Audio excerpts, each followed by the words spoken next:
India TV 9 news Maharashtra. Gorakhpur येथील विवेकानंद दुबे हे विवाह विधी, पूजापाठ व धार्मिक विधी करून उदरनिर्वाह करत होते. धार्मिक कार्यातून मिळणाऱ्या दानावर कुटुंब चालवणे कठीण झाल्याने त्यांनी कर्ज काढून ऑटो रिक्षा खरेदी केली आणि ती चालवण्यास सुरुवात केली.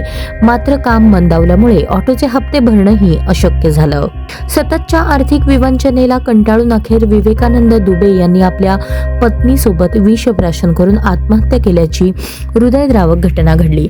त्यांच्या निधनानंतर समाज आणि प्रशासनाकडून अद्याप कोणतेही ठोस दखल घेतली गेली नसल्याचे चित्र आहे.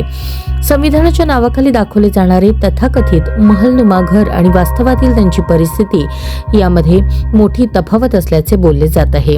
राजेशाही थाटात जगत असल्याचा भास निर्माण केला जात असला तरी प्रत्यक्षात दारिद्र्याने त्यांचा जीव घेतल्याचा आरोप होत आहे.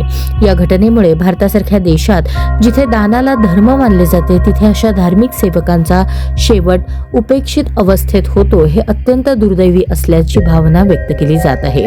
एका बाजूला काही राज्यांमध्ये मतबँकेच्या राजकारणासाठी धार्मिक स्थळांना अनुदाने दिली जात असल्याचे आरोप होत असताना दुसऱ्या बाजूला अनेक राज्यांमध्ये मंदिरातील दानपेट्यांमधील निधी कराच्या नावाखाली शासनाकडून घेतला जात असल्याची टीकाही होत आहे.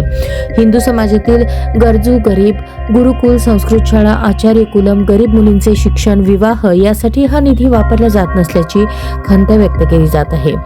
या पार्श्वभूमीवर विवेकानंद दुबे यांच्या मृत्यूने समाजाच्या संवेदनशीलतेबद्दल गंभीर प्रश्नचिन्ह निर्माण झाले आहे.